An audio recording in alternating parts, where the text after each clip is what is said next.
Hi everybody and welcome back to our third video dealing with Google Classroom. We've already gone over how to create our class and add our students. Our second video showed you guys the different types of assignments and things you can do with them. Now our final video is going to deal with a couple fun little tricks, things that you might want to know about Google Classroom that can help make your job easier or just help make communication a little more fun. First and foremost, and I believe it was mentioned in the first, but if not, I'm going to tell you now, only your students will be able to access your Google Classroom. If you want to make a separate one for parents that's in the public realm, you can. I don't recommend it. I just feel it's going to cause more problems and make a lot more work for you. But you're saying, but wait, what about all the work I'm posting? Don't the parents want to see the work? And I'm going to tell you, absolutely they want to see the work, and let me show you how they're going to see it. Whenever you create a class, Google automatically creates a calendar for that classroom.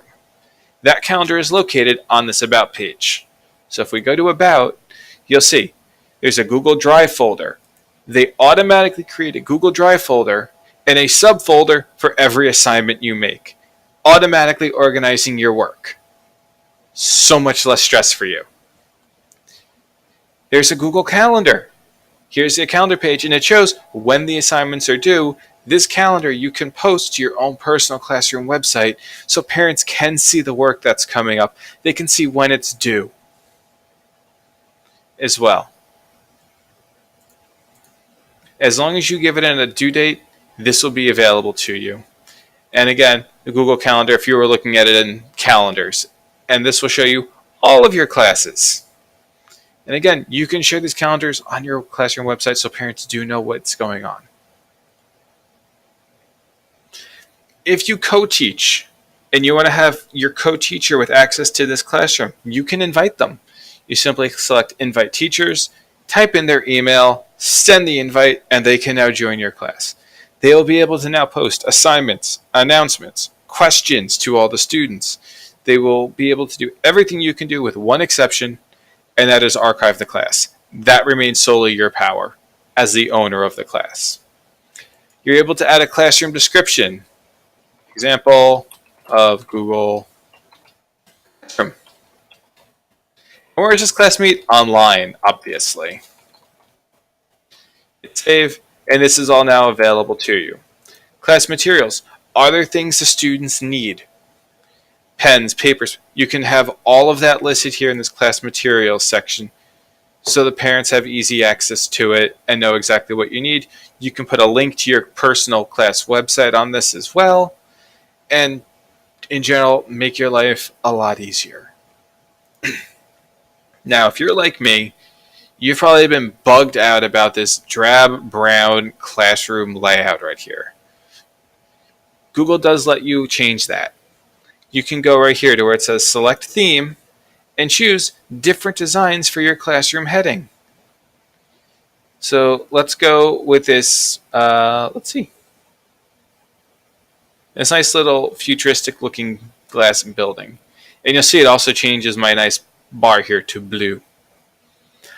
Or if you so choose, you can upload your own photos.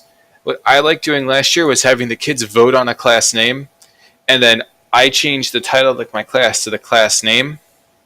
And I went out and found a picture or made something using either Canva, which was one of our previous videos, or a picture that was already free public use in Google and that reflected that name they chose for themselves and made that the background. So every class kind of became a little more personalized for the students, and the students responded incredibly well to that. So don't be afraid to, give them some power here.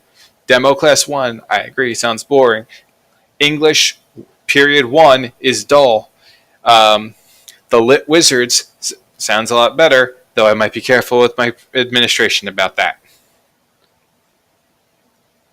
So by all means, take advantage of that option. If we're going to go into these right here, there's the triple bar, which is your main menu for Classroom. If you click it, it'll give you the options to view all of your classes, your calendar. If you have a to-do list, it'll have all of your classes listed so you can quickly switch between all of them. Any archived classes, as you can see I have one, I'm going to restore this real fast. Yes, we're restoring the class. So you can see taking things out of archive is very easy. And if I hit classes, here are all of my classes.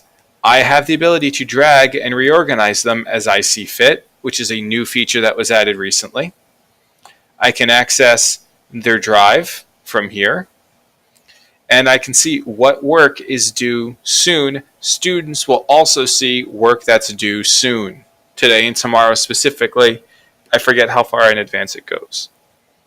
If I hit my three little dots, I am able to edit, move, or archive the class. So if I want to change its name from demo to Rose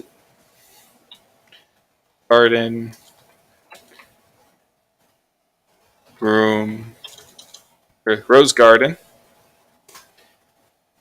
it's now been changed, and I change this class to be known as the Blue Lightning. Voila, my classes are renamed. I still know what section they're in, so I can always make it so that that section down here is period 1, period 2, however it ends up being. So again, you don't have to worry about changing all that information. It's going to be accessible to you in one way or another. I hope you guys enjoyed these videos on Classroom. Feel free to